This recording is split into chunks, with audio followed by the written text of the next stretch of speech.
Sekiro Shadows Die Twice is the latest game by From Software, directed by Hidetaka Miyazaki, the director of all of the Soulsborne games except Dark Souls 2, which he was just the supervisor for. Sekiro came out March 22nd, 2019, and I played it on PC. Let's just jump right into it.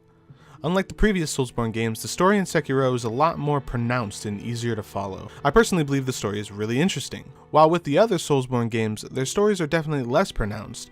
Sekiro's story is way more on the nose and less cryptic as the other games are, but the story does have some really nice mystery to it. To explain the story a little bit, we play as Sekiro, or Wolf, a shinobi protecting his lord Kuro. Lord Kuro has the blood of the Dragon Heritage, a mystical power that lets people live forever, but with a cost, and a lot of people want this power for themselves, and you have to protect Lord Kuro. I won't go into more detail because obviously spoilers. To talk about the gameplay, it is very much similar to Soulsborne games in that you control a character with a third-person camera, you swing with R1 and lock on, shit like that.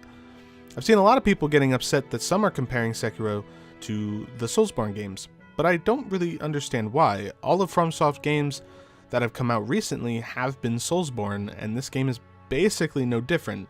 It does a lot of new things, and there isn't a whole lot to compare, but Sekiro is 100% a Souls-like game. It's completely fair to compare Sekiro to the Soulsborne games because it is one.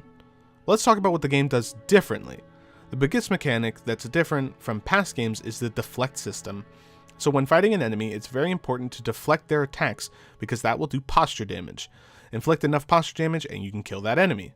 You also have a posture bar, but if your posture bar gets filled up, it's not as bad for you as it is for the enemies, which means you're probably not going to die because all it does is stagger you. That's not the only way to deal posture damage. Hitting them with your sword or the shinobi prosthetic is also a way to deal posture damage. The shinobi prosthetic is also a new mechanic. It's basically an arm that lets you put cool abilities on it, such as a big axe, firecrackers to stun enemies, shurikens to hit enemies from long distances, and so on.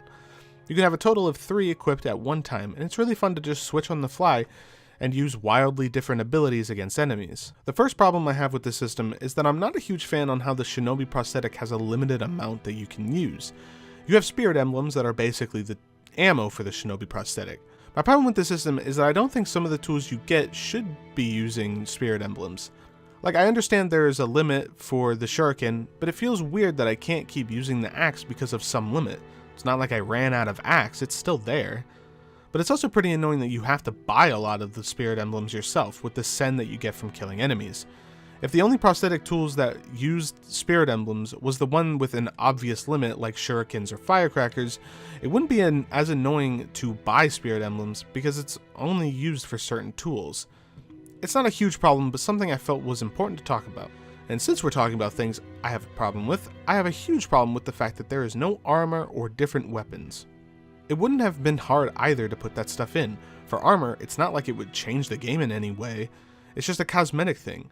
Or you could put different stats on them, like if you wear a certain enemy type's armor and there's a bunch of that enemy, maybe it could take a little longer for them to figure out you're an enemy. That'd be cool. And with different weapons, like there are a bunch of really cool looking katanas that enemies and NPCs wear. Why can't we get them at some point? Like, they went through the time and effort to create these different weapons, why not just let us use some of them? You don't even have to change the moveset. Or, something I suggested when I was talking to a friend about Sekiro, is a system that could have made the combat more complex.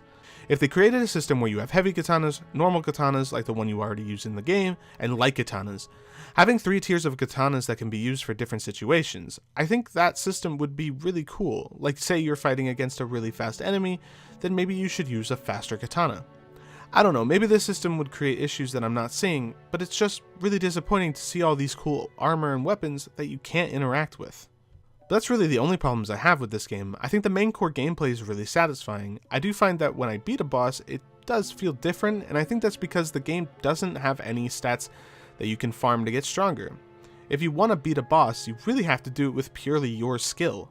You have to learn the enemy's movements and movesets in order to win, and I really like that. I found that when I played the Soulsborne games, I was always worried that I would over-level, but you can't do that in this game. Also, I see a lot of people complaining about there being little to no replayability, and sadly, I'd have to agree. I've played all the Soulsborne games for hundreds of hours, but with this game, I don't know if I have any incentive to go back other than to play with the combat system. I'm torn on whether this is a big problem or not, because it's clear that they were going for something new and different. But I feel like they took too many steps to change it up when the game probably would have been better if they would have kept some of the things from previous games in. I know I said this was the end of the problems I have, but this one can range pretty heavily from person to person. I play this game on PC, and I have never, in all of my times of playing games, have I ever had this many problems with playing a game. Sekiro would crash every time I tried to travel somewhere. I've had crashes when I'm fighting enemies. This game, for some reason, really liked to crash everything on my computer. It crashed DS4 Windows, it crashed Chrome, it even crashed my goddamn graphics drivers. It's insane. I've never had problems this bad with a game.